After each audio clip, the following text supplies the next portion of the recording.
신약을 시작해서 이제 마태복음을 읽어가고 있습니다. 마태복음을 5장에서 7장까지의 말씀을 읽었습니다. 예수님께서 이 땅에 생명으로 오시고 빛으로 오셔서 이제 복음의 사역을 이제 시작하시고 있습니다.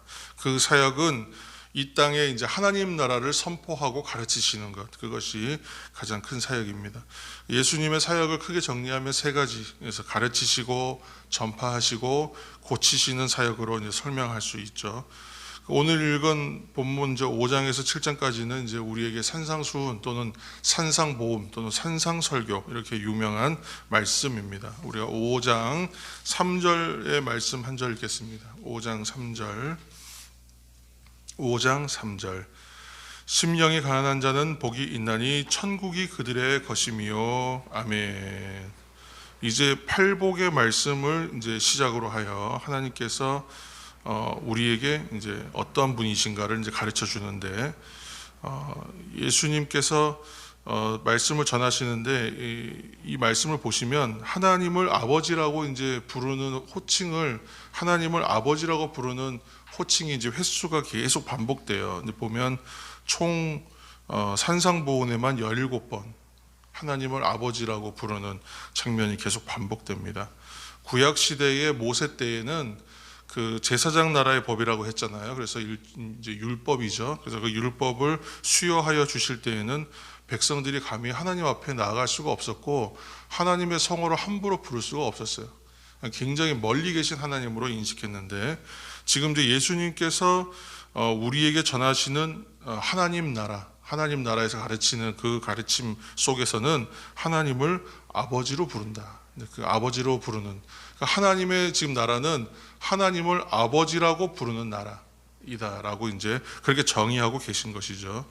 그래서 지금 예수님께서 가르치시는 것이 당시의 서기관들이나 바리새인들과 같이 율법을 해석하는 수준이 아니라 하나님의 마음으로, 아버지의 마음으로 이제 이 법이 어떠한 것인지, 하나님의 말씀이 어떤 의미인지를 가르쳐주고 계신다는, 풀어주시고 가르쳐 주십니다. 그런 의미에서 재해석이 일어나는 거예요. 그래서 살간이 맹보원, 우리가 다 이렇게 옛날에 외웠었는데, 살인, 간음, 이혼, 맹세, 그다음 보복, 원수, 사랑에 대한 이야기, 또 그 다음에 이어지는 내용이 구제, 기도, 용서, 금식, 이런 내용들, 그 다 해석이 새롭게 일어납니다.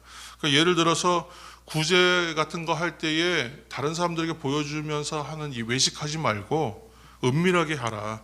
기도도 그렇다. 남들에게 보여지도록 기도하지 말고 은밀하게 하라. 이렇게 얘기하고, 중언부언하지 말라. 그리고 모든 일들은 믿음으로 해야 한다. 이런 내용들을 이제 설명하여 주시죠. 그리고 나서 이제 6장 9절 이하의 주기도문, 이거 기도의 모범으로 가르쳐 주시는 주기도문이 나옵니다. 이러한 가르침의 이제 근본에 그 정신이 하나 있어요. 그거는 뭐냐면, 하나님께서 무엇을 보시냐 하면 외모를 보시는 것이 아니라, 겉으로 드러나는 어떤 태도나 조건을 보시는 것이 아니라, 하나님께서는 중심을 보신다. 그리고 은밀한 가운데 지켜보신다. 그것을 이제 두 가지 초점에서 이 말씀들을 풀어내고 계시는 거 우리가 볼 수 있습니다. 그리고 6장 26절 우리가 한 절 읽겠습니다. 6장 26절입니다.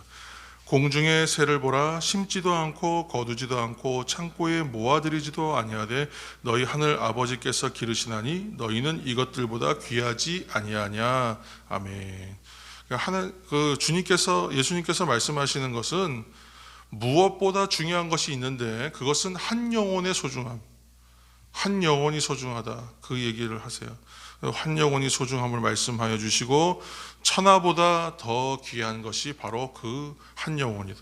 하나님께서 소중히 여기신다, 이 말씀을 우리에게 주시면서, 이 지금 하나님 나라에 대한 얘기잖아요. 그러니까 그 마태복음은 이른바 천국 복음이라고 이제 얘기하는데, 특별히 이 복음이 천국 복음이 되게 설명하지는 않지만 이 전체적인 내용이 다 하나님 나라에 대한 이야기입니다. 그래서 하나님 나라의 백성으로서 성도들의 마음가짐과 규범과 행동이 어떠해야 하는가를 설명하고 있어요. 그래서 6장 19절 이하 이 말씀들이 다 그 말씀입니다. 근데 이상의 이 내용들을 한 절로 요약하면 어떤 말씀이 될까 생각해 봤는데 6장 33절, 우리가 잘 아는 말씀입니다. 6장 33절도 읽겠습니다. 6장 33절. 그런즉 너희는 먼저 그의 나라와 그의 의를 구하라. 그리하면 이 모든 것을 너희에게 더하시리라. 아멘. 이 말씀이 지금 산상 설교의 전체적인 요약이기도 하겠지만 이거 성경 전체를 아우르는 한 절의 말씀을 꼽을 수도 있어요. 그래서 이 말씀 한 절로 정리가 되고 있어요. 그리고 나서 이제 인간관계, 사람들과의 관계에서의 자세와 사람들 간의 태도에 있어서 가장 중요한 태도는 무엇인가? 그 황금률이라고 하잖아요. 그래서 그 말씀을 또 한 절 주시는데 그것이 7장 12절 말씀입니다. 황금률로 우리에게 알려져 있는 말씀 7장 12절 함께 읽겠습니다. 그러므로 무엇이든지 남에게 대접을 받고자 하는 대로 너희도 남을 대접하라. 이것이 율법이요 선지자니라. 아멘. 이 말씀을 통해서 이웃과의 아름다운 관계는 이렇게 이루어지는 것이다. 이렇게 말씀하시고 계시는 것이죠. 그래서 이러한 말씀들을 들은 사람들의 반응과 태도가 어떠했는가. 7장 28절, 29절 우리가 마지막에 읽었던 말씀인데 28절부터 29절까지를 한번 읽겠습니다. 7장 28절, 29절.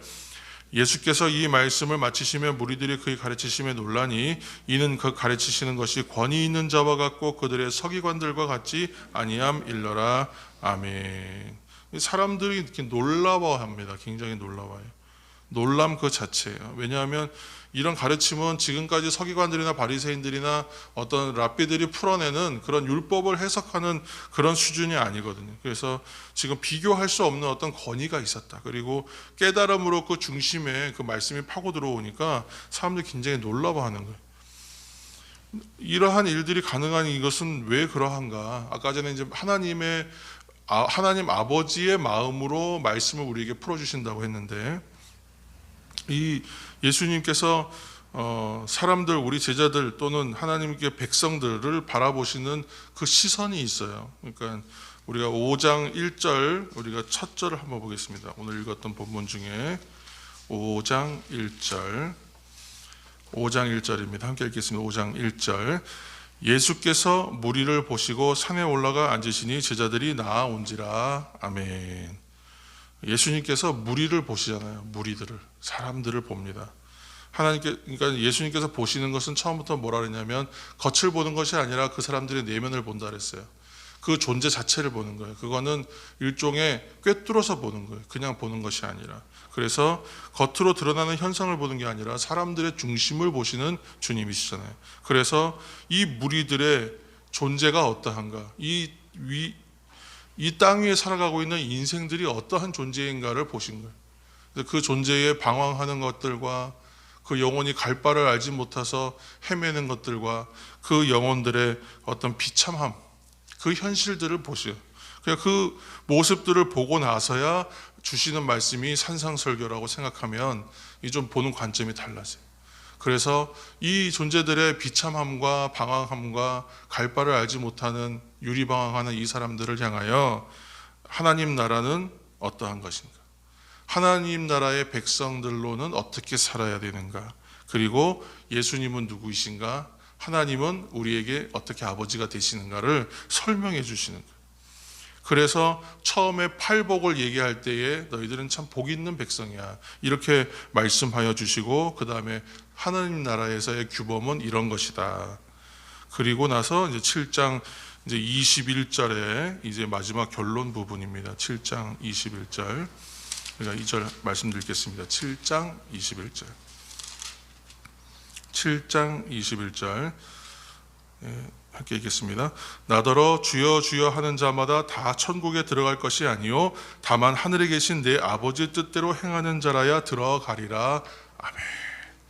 마태복음 읽으면 되게 무섭고 두려운 마음이 든다는 분들이 많고 저도 그렇습니다만 근데 이 말씀을 우리가 읽을 때에 율법적으로 읽어버리면, 규범적으로만 읽어내면 해야 될 것, 말아야 될 것 이렇게 읽기 시작하면 되게 두려워져요. 그럼 이거 안 지키면 다 끝나는구나 이렇게 생각할 수 있으니까. 그런데 지금 이 말씀을 예수님이 어떠한 마음으로 어떠한 이유로 지금 백성들을 향하여, 무리들을 향하여 주시는 말씀인가를 생각하면 이 말씀들은 사랑의 언어죠. 그래서 7장 21절 말씀도 그렇게 하는 사람들은 절대 못 간다 이것이 아니라 중요한 건 뭐예요? 아버지의 뜻대로 순종해야 하는 것을 알려주시는 말씀인 것입니다. 사실 두려울 것은 없습니다. 하나님 뜻 안에 살아가는 사람들은 하나님의 뜻을 알고 순종하면 돼요.